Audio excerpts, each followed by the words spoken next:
এই যে দুষ্টু মেয়ে, কি করছিস? সে কথা তোকে বলবো কেন রে? না মানে এমনি জিজ্ঞেস করলাম। আচ্ছা শোন না, তোকে একটা কথা জিজ্ঞেস করার ছিল। কি কথা বল? তুই কি অন্য কাউকে ভালোবাসিস? হ্যাঁ, কেন? কি বললি? সত্যি তুই অন্য কাউকে ভালোবাসিস? হ্যাঁ, সত্যি। সত্যি? আরে বাবা, সত্যি সত্যি সত্যি আমি একজনকে খুব ভালোবাসি। তুই এমনটা করতে পারলি আমার সাথে? কেন? আমি আবার কি করলাম তোর সাথে? তুই কখনো বুঝিসনি যে এই অভাগাটা তোকে কতটা ভালোবাসে? তুই আমাকে ভালোবাসিস কই কখনো বলিসনি তো। আমি তো শুনেছিলাম তুই কোনো স্বপ্নের রাজকন্যাকে ভালোবাসিস। দেখ পাগলি, আমি তোকে কখনো বলার সাহস পাইনি যে আমি তোকে কতটা ভালোবাসি। আমি সব সময় ভাবতাম হয়তো তোকে বললে তুই রাগ করবি, আর সেই জন্য আমি তোকে কখনো বলতে পারিনি।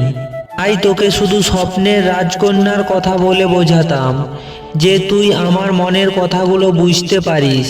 যা, তুই এখন তোর ওই স্বপ্নের রাজকন্যাকে নিয়েই থাক। ছেলেটা বুঝে উঠতে পারছে না সে কি বলবে। কি রে, কি হলো, কিছু বলবি না? কি বলবো বল? তুই তো আমার মনের ভাষাটা কখনো বুঝতেই পারলি না, তাই কখনো জানতেও পারলি না যে এই পাগলটা তোকে কতটা ভালোবাসে। তাই আমি কখনো বুঝিনি, তাহলে কে বুঝেছে শুনি? আমি জানি তুই অনেক ভালোবাসিস আমায়, আর কখনো বলবি না সেটাও জানি। তাই আমি এমনটা করেছি সত্যি কথাটা বের করব বলে। কেমন হলো অভিনয়টা? দুষ্টু মেয়ে একটা, সবকিছু জেনেও এসব করতে পারলি? কি করব বল, এটা করা ছাড়া তো তুই আমায় কখনোই বলতিস না যে তুই আমায় ভালোবাসিস, তাই এমনটা করলাম।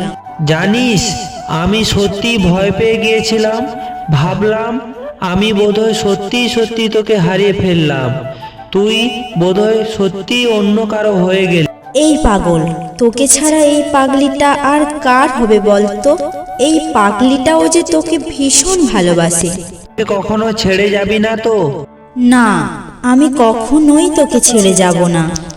আই লাভ ইউ পাগলি। আই লাভ ইউ টু পাগল।